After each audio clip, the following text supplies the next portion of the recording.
Hi friends, நம்ம இன்றைக்கி பார்க்க போகிற ரெசிபி போர்பன் பிஸ்கெட் எப்படி வீட்லேயே செய்யலான்னு பார்க்க போகிறோம்.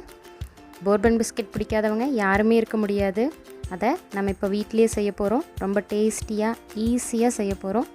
நீங்கள் இதை எப்படி செய்கிறதுன்னு இந்த வீடியோவை ஸ்கிப் பண்ணாமல் பார்த்துட்டு நீங்கள் ஒரு தடவை செஞ்சு பார்த்தீங்கன்னா போர்பன் பிஸ்கெட் இனிமேல் கடையில் வாங்கவே மாட்டீங்க.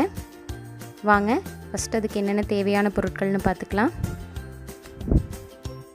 ஃபஸ்ட்டு பிஸ்கெட் செய்கிறதுக்கு பட்டர் 1/2 கப், அப்புறம் powdered sugar 1 cup, maida 1 cup, cocoa powder 1/2 cup, salt a pinch.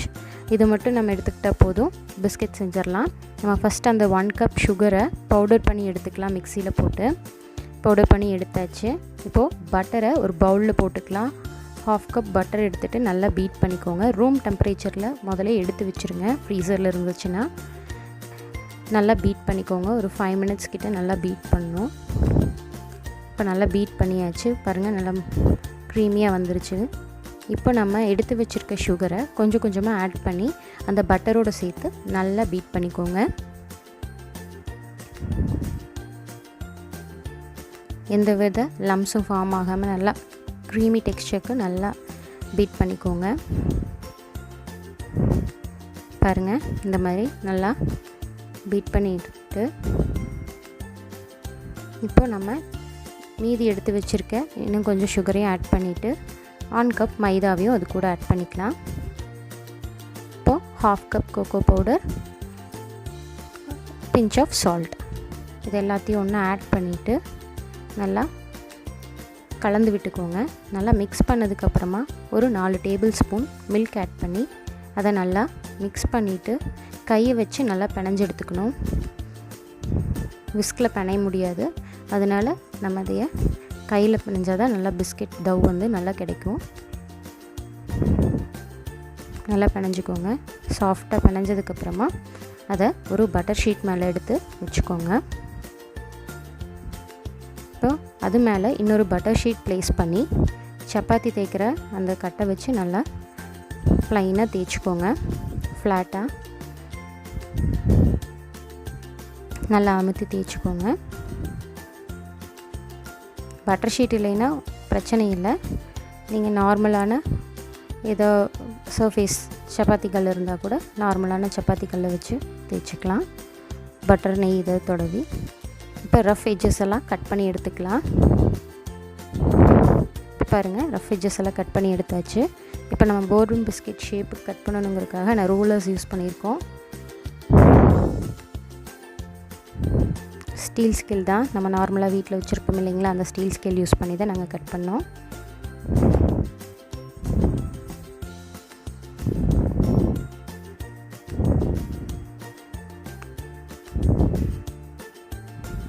நல்லா மெஷர் பண்ணிட்டு கரெக்டாக அந்த பிஸ்கெட்டோட லென்த்துக்கு தகுந்த மாதிரி நம்மளே அட்ஜஸ்ட் பண்ணி கட் பண்ணிக்கலாம்.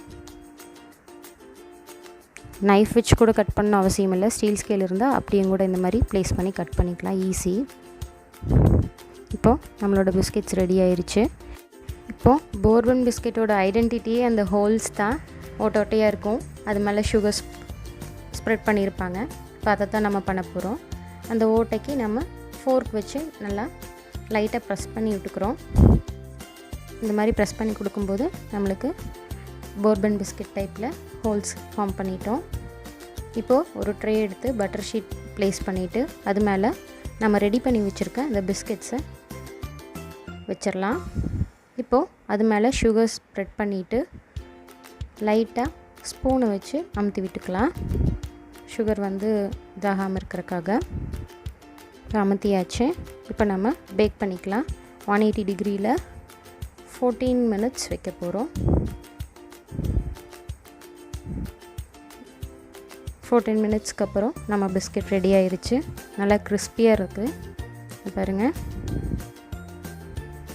இந்த மாதிரி நம்மளோட போர்பன் பிஸ்கெட் ரெடி. இப்போ இதுக்கு உள்ளே வைக்கக்கூடிய க்ரீம் எப்படி செய்யலான்னு பார்க்கலாம். அதுக்கு ஃபஸ்ட்டு பட்டர் எடுத்து பவுலில் போட்டுக்கோங்க. கோகோ பவுடர் 4 டேபிள் ஸ்பூன் அதை ஆட் பண்ணி நல்லா இந்த பட்டரோடு சேர்த்து பீட் பண்ணிக்கோங்க. அதுக்கப்புறமா ஒரு 1/2 கப் சுகர் பவுடர்ட் சுகர் அதுவும், அதையும் இது கூட சேர்த்து நல்லா ஆட் பண்ணி பீட் பண்ணிக்கோங்க. எப்போவுமே சுகர் ஆட் பண்ணும்போது கொஞ்சம் கொஞ்சமாக ஆட் பண்ணி பீட் பண்ணிங்கன்னா ஈஸியாக இருக்கும். இப்போ பாருங்கள், நம்மளோட அந்த பிஸ்கெட்டுக்கு நடுவில் வைக்கிற க்ரீம் ரெடி ஆயிடுச்சு. இவ்வளோ தான், ரொம்ப easy. Butter, cocoa powder, powdered sugar, இவ்வளோ தான். அதையை நான் கையில் எடுத்து கரெக்டான அந்த ஷேப்பில் பண்ணிவிட்டு அந்த பிஸ்கெட் மேலே ப்ளேஸ் பண்ணிவிட்டு இன்னொரு பிஸ்கெட் எடுத்து அது மேலே ப்ரெஸ் பண்ணி வைக்க போகிறோம். க்ரீம் வைக்கும்போது கரெக்டான அளவில் வச்சுக்கோங்க. வச்சு லைட்டாக ப்ரெஸ் பண்ணிவிட்டு இன்னொரு பிஸ்கெட் மேலே வச்சு அதை ப்ரெஸ் பண்ணி நிற்கோங்க. இதே மாதிரி எல்லா பிஸ்கெட்ஸ்லேயும் க்ரீம் ப்ளேஸ் பண்ணி ரெடி பண்ணிக்கலாம். நம்மளோட போர்பன் பிஸ்கெட் ரெடி ஆயிடுச்சு. ரொம்ப சிம்பிள், ஈஸியாக செஞ்சிடலாங்க. இதே பிஸ்கெட்ஸை நம்ம குக்கர்லேயும் செய்யலாம். அதை நான் உங்களுக்கு இன்னொரு வீடியோவில் போஸ்ட் பண்ணுறேன். இந்த ரெசிபி எனக்கு என் ஃப்ரெண்டு ஜனனி அக்கா தான் செஞ்சு காமிச்சாங்க. நீங்களும் இதை உங்கள் வீட்டில் ட்ரை பண்ணி பார்த்துட்டு எப்படி இருந்துச்சுன்னு கமெண்ட் சொல்லுங்கள். ரொம்பவே நல்லா இருந்தது. கண்டிப்பாக இதை செஞ்சு உங்கள் வீட்டில் இருக்க குட்டீஸ்க்கெல்லாம் கொடுத்துட்டு எப்படி இருந்துச்சுன்னு எனக்கு கமெண்ட் பண்ணுங்கள். இந்த வீடியோ உங்களுக்கு பிடிச்சிருந்தால் லைக் பண்ணுங்கள், கமெண்ட் பண்ணுங்கள், ஷேர் பண்ணுங்கள். இன்னும் நிறையா வீடியோஸ் பார்க்குறக்கு என்னோடய சேனலை சப்ஸ்கிரைப் பண்ணுங்கள். தேங்க்யூ.